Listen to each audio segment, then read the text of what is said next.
사람은 누구나 실수를 할 수 있습니다. 한 번 실수는 병가지상사다, 그런 말이 있습니다. 전쟁을 할 때 한 번의 실수는 늘 있는 일이다라는 그런 뜻입니다. 그러므로 우리가 실수했다고 해서 낙심하지는 말아야 될 것입니다. 아, 실수할 수 있구나. 그런 마음을 가지고 자신의 실수를 인정하며 받아들이는 것도 매우 중요합니다. 좋은 리더는, 성숙한 사람은 실수를 통해서도 배운다고 합니다. 이렇게 하면 안 되는구나, 이렇게 하면 실수하는 것이구나. 그래서 실수를 실제로 하면서 그거로 인해서 더 큰 것을 배운다는 거예요. 그리고 다음에는 그렇게 하지 않게 된다는 것입니다. 그런데 어떤 사람은 실수를 통해서 배우지 못하는 사람도 있어요.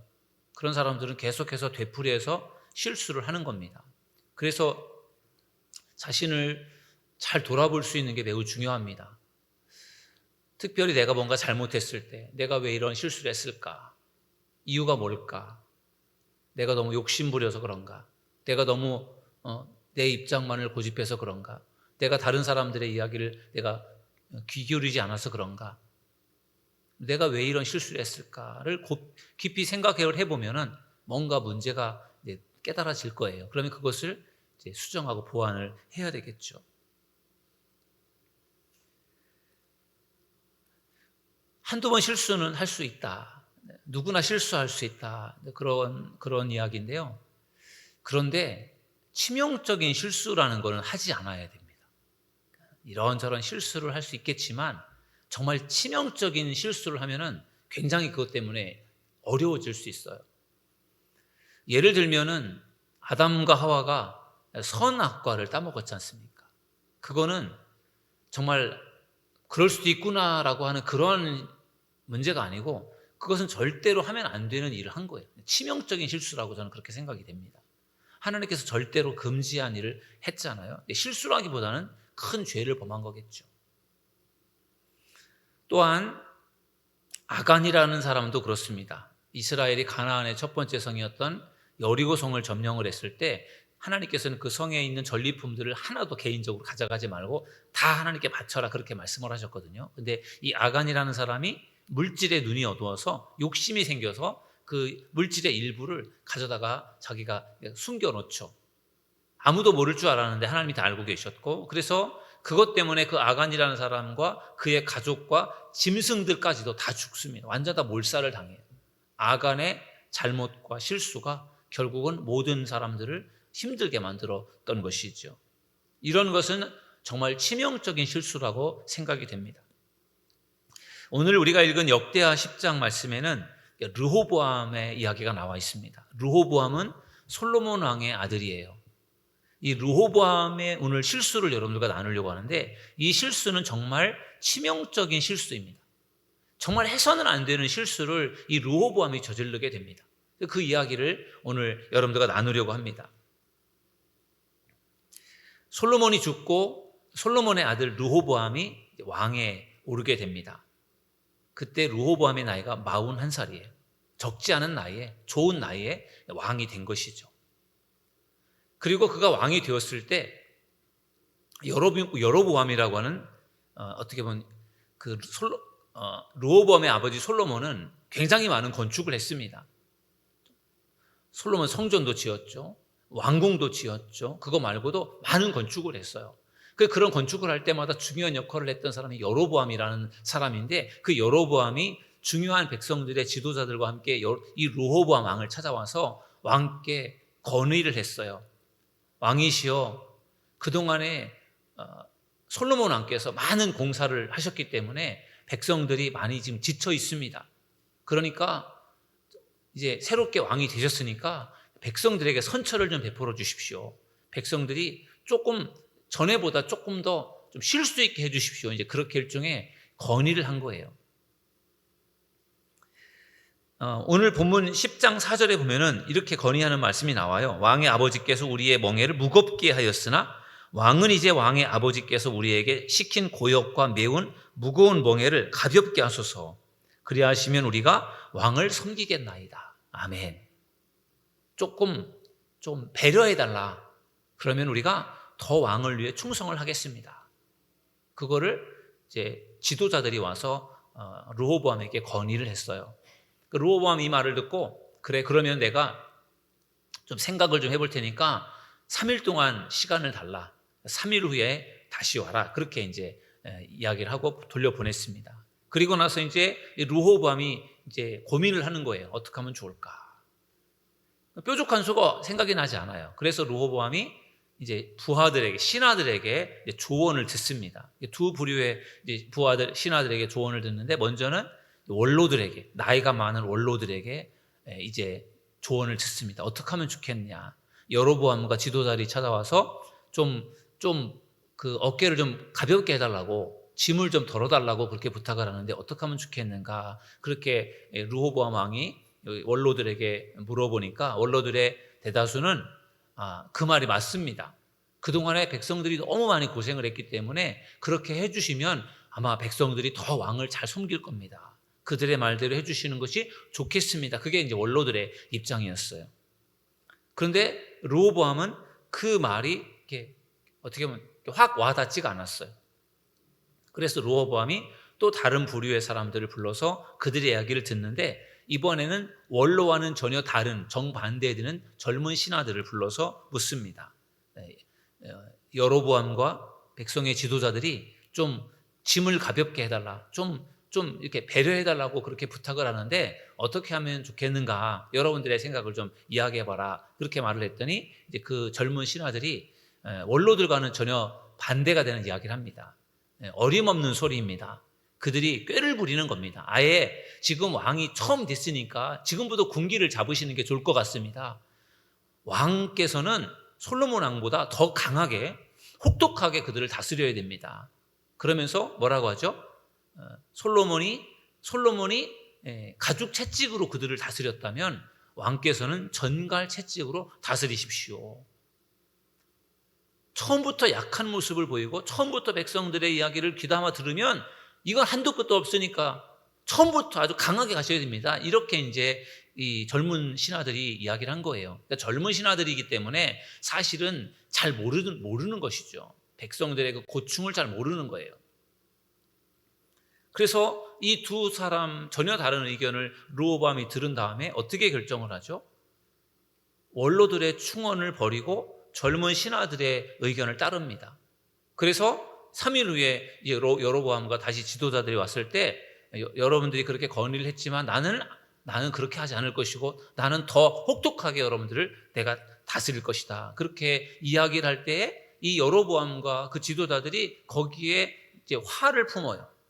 우리가 이렇게 건의를 하면 좀 왕이 좀 들어줄 줄 알았는데 전혀 다르게 그렇게 반응을 하니까 거기에 실망을 해서 결국은 그것 때문에 여로보암을 지도자로 세우면서 10개 지파는 북이스라엘이 되는 것이고 나머지 2개 지파만이 르호보암과 함께 이제 유다가 되는 것이죠. 그게 결국은 르호보암의 그 결정이 잘못된 결정이 결국은 이스라엘을 둘로 분열시키는 그런 결과를 초래하게 된 것입니다. 그러니까 르호보암의 실수는 이거는 간단한 문제가 아니라 정말 치명적인 실수였다라고 저는 생각을 합니다. 르호보암이 잘 결정을 했으면 지혜롭게 결정을 했으면 그러한 일이 발생하지 않을 텐데 나라가 분열된다는 것이 이게 얼마나 고통스러운 일입니까? 우리나라도 지금 분열된 상태로 지금 얼마나 오랜 세월을 지금 가고 있는 겁니까? 소련과 지금의 러시아와 또 미국의 어떤 그러한 그 사이에서 우리나라가 분열되는 그러한 아픔을 갖게 되었잖아요. 그러니 이게 얼마나 동족의 비극이고 이게 분열된 상태로 이렇게 간다라는 게 얼마나 힘든 일이에요. 그러니까 르호보암의 잘못된 실수가 이스라엘을 남과 북으로 분열하게 만들었다라고 하는 것이 이게 얼마나 큰 실수예요. 얼마나 치명적인 일입니까? 그러면 도대체 왜 르호보암은 이런 실수를 저질렀을까? 그게 중요한 문제예요. 르호보암은 왜 이런 실수를 했을까요? 왜 여로보암과 백성들이 건의를 했을 때 그거를 좀 귀담아 듣고 어떻게 좀 좋은 현명한 결정을 내렸어야 되는데 잘못된 결정을 내렸기 때문에 결국은 나라가 분열된 것이지 않습니까? 치명적인 실수, 르호보암의 치명적인 실수는 뭐냐면은 사람의 말에는 귀를 기울이면서 하나님께는 묻지 않았다라는 게 가장 치명적인 실수예요.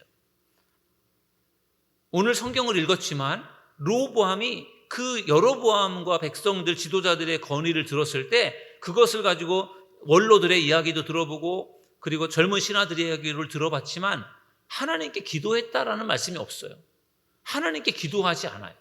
정말로 중요한 문제잖아요. 이거 어떻게 하면 좋을지, 하나님 이러이러한 문제를 가지고 지금 제가 이거를 어떻게 해야 될지 모르겠는데 하나님께서 좀 현명한 판단을 내릴 수 있도록 하는 지혜를 주십시오. 이렇게 기도를 하는 게 그게 옳잖아요. 그의 아버지 솔로몬은 하나님 앞에 왕이 되면서 다윗 왕은 너무너무 훌륭한 왕이었기 때문에 내가 다윗 왕처럼 아버지처럼 내가 할 수 없으니 하나님이 저에게 정말 제가 왕으로서 역할을 잘 감당할 수 있게 해달라고 일천번제를 드렸던 왕이 솔로몬이었잖아요. 그때 하나님께서 솔로몬에게 그 일천번제를 하나님 받으시면서 너의 소원을 말하면 내가 들어주겠다 했을 때 솔로몬이 지혜를 구했잖아요. 하나님 앞에 왕으로서 시작하면서 하나님 앞에 일천번제라고 하는 엄청난 예배를 드리고 그러면서 하나님 앞에 기도하고 응답을 받았던 왕이 솔로몬이에요.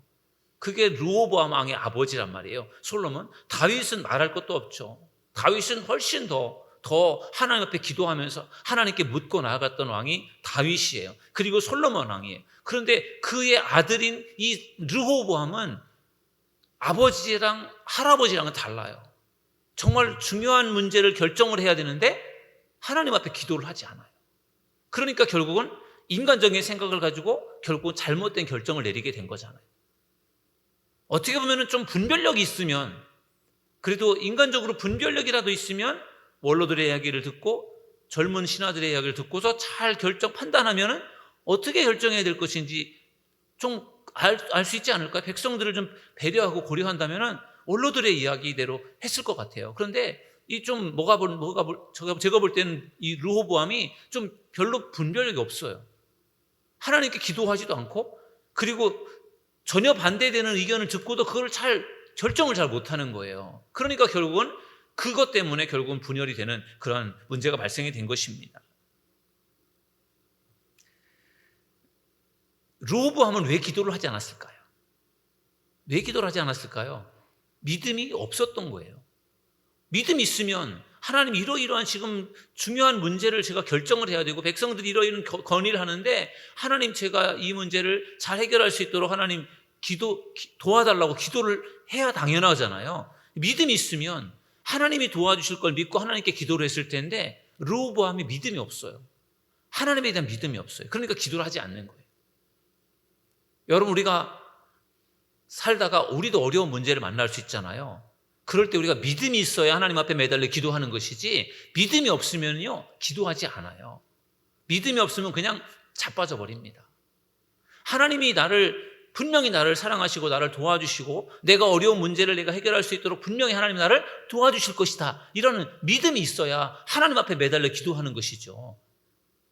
상황을 보면서 이거는 기도해도 소용없을 것 같고 이건 안 될 것 같다라고 자포자기를 하는 이유는 하나님에 대한 믿음이 없어서 그런 거예요. 하나님을 믿는다면, 하나님이 우리의 기도를 들어주신다는 걸 믿는다면 우리가 힘들고 어려울 때 하나님 앞에 기도할 수 있기를 주님의 이름으로 축원합니다. 르호보암의 믿음이 없는 것을 어떻게 알 수 있느냐? 성경에서 나와 있어요. 오늘 본문에는 없고 뒷부분에 가면은 역대하 12장 말씀에 르호보암에 대해서 이렇게 평가를 합니다. 역대하 12장 1절 말씀을 제가 읽어드리겠습니다. 르호보암의 나라가 견고하고 세력이 강해짐에 그가 여호와의 율법을 버리니 온 이스라엘이 본받은지라. 아멘.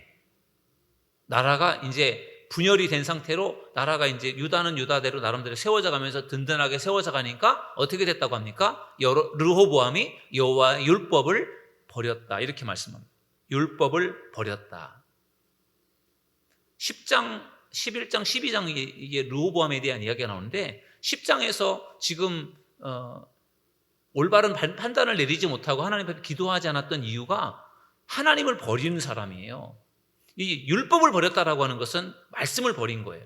하나님을 버린 거예요. 하나님을 떠난 거예요. 그러니까 결국은 하나님을 떠났으니 하나님 앞에 기도를 할 리가 없죠. 하나님에 대한 믿음이 없는데 무슨 하나님께 기도를 하겠습니까? 그러니까 이게 지금 이 르호보암의 영적인 상태가 심각한 상태에서 결국은 올바른 판단을 내릴 수가 없었던 것입니다.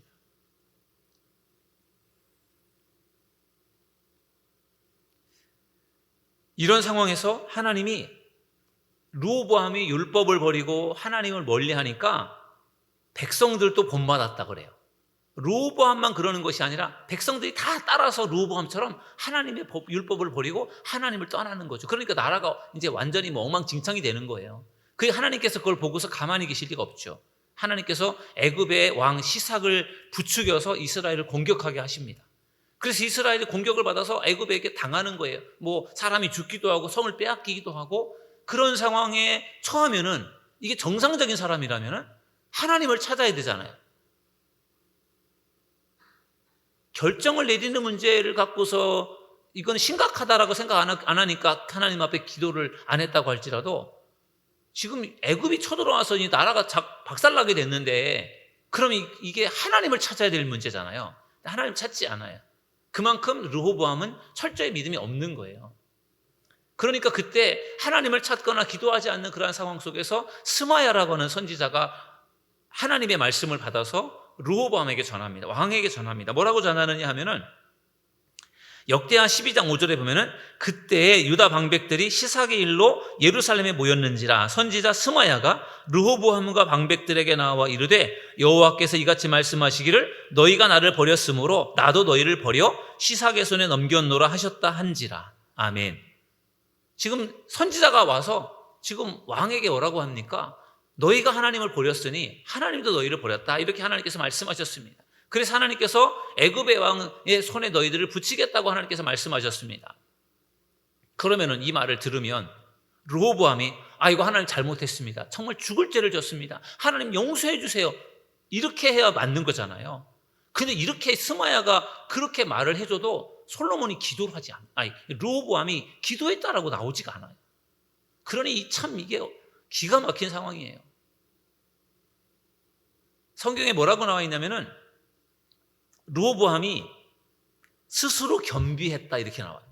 이 스마야가 하나님의 그 심판의 말씀을 전하니까 그 말을 듣고서 하나님 앞에 통곡하며 잘못했다고 회개하는 게 아니라 스스로 겸비했다.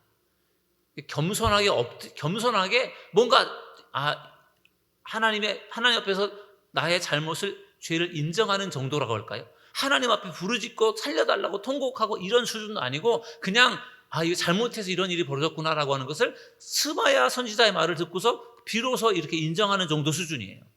그러니까 이게 르호보암의 믿음이 이거밖에 안 되는 거예요.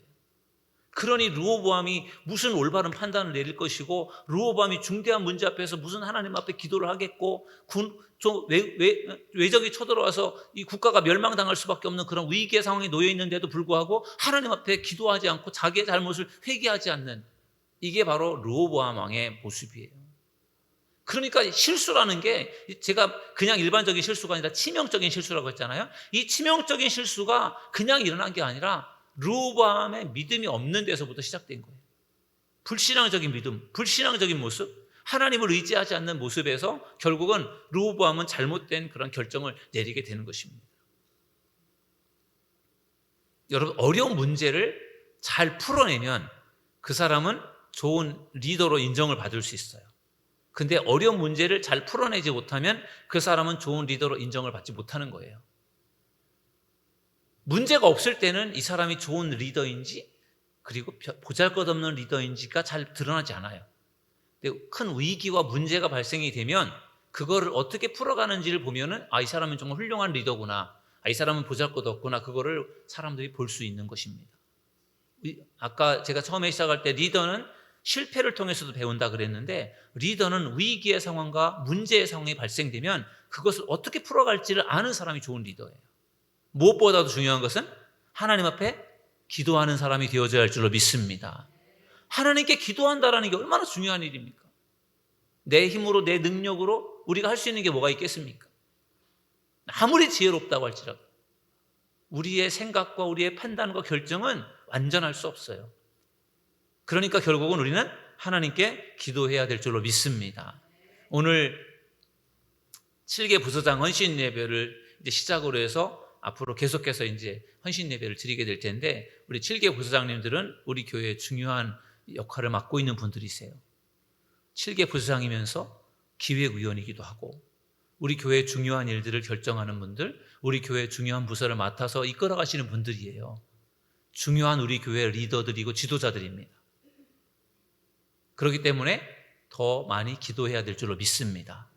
우리가 우리의 지식을 가지고 우리의 능력을 가지고 우리가 주의 일을 감당하는 것이 아니라 하나님이 주시는 힘으로 능력으로 우리가 감당해야 되는데, 그러려면 하나님 앞에 더 기도해야 될 줄로 믿습니다.